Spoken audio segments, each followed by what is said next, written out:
कृष्ण अर्जुन के लिए यही कर रहे हैं कि वह उसके दिमाग की सब फालतू बातें हटा रहे हैं। हम सोचते हैं कि अपरिग्रह की शिक्षा क्यों दी गई, क्यों जलाया आश्रम द्रोण द्वारा अपने शिष्यों के द्वारा। जब आवश्यकता पूर्ण हो गई तो द्रोण ने पांडवों और कौरवों को शिक्षा देने के बाद उन्हें आश्रम जलाने के लिए कह दिया। कौरव आश्रम जलाने में हिचक रहे थे, तो यही बात पांडवों से कही तो उन्होंने सहज रूप से जला दिया। तो द्रोण ने कहा कि भाई जिसकी आवश्यकता पूर्ण हो गई है अब उसको रखने से कोई फायदा नहीं, हमें आगे बढ़ना है।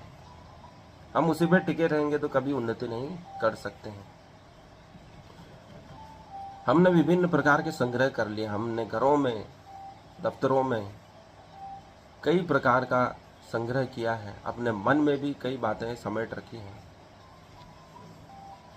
इसलिए विद्वानों ने कहा है जिंदगी में आगे बढ़ने के लिए नफरत अच्छी चीज नहीं है, हमें नफरत नहीं करना चाहिए, विभिन्न प्रकार की बातें संग्रह नहीं करना चाहिए, यही मोक्ष में बाधा है। इसलिए विद्वानों ने धीरे धीरे सभी का त्याग करने के लिए कहा है। जैन धर्म में अणुव्रत की महिमा है, वह यही है कि हम एक छोटा सा व्रत लें, छोटी छोटी चीज़ों को त्यागते जाएं, और जब हमारी उम्र पूरी हो तब तक हम इस पूरे संसार को त्याग करने के लिए तैयार हो जाएं, तभी हमें मोक्ष मिलेगा। मरने के बाद भी आत्माएं भटकती है क्योंकि उन्होंने संग्रह की प्रवृत्ति को नहीं छोड़ा था। जिन चीज़ें उन्होंने जीवित रहते संग्रह की थी उन्हीं की ओर वह लौटती हैं कि कहीं वह लुट न जाए, गायब न हो जाए, अभी भी मेरे नियंत्रण में रहे। इसलिए सनातन धर्म में शरीर को भी जलाने का विधान है ताकि वह शरीर से भी मोह आत्मा का समाप्त हो जाए। जब कुछ बचेगा ही नहीं तो फिर उसे आगे की यात्रा सूझेगी, वह आगे बढ़ेगा। इसलिए विभिन्न धर्मों ने सभी चीज़ों के त्याग की महिमा पर इतना बल दिया गया है।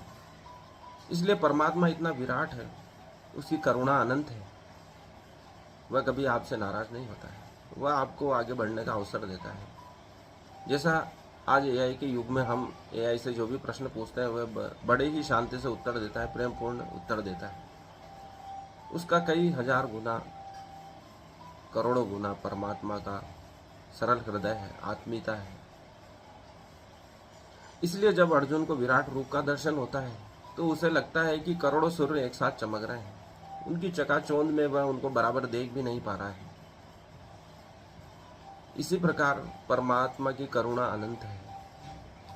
वह जो भी करुणा एक सामान्य मनुष्य प्रदर्शित करता है उसका करोड़ों गुना उसका हृदय है। इसलिए वह इतना विराट है, अनंत है, और उसकी करुणा भी अनंत है।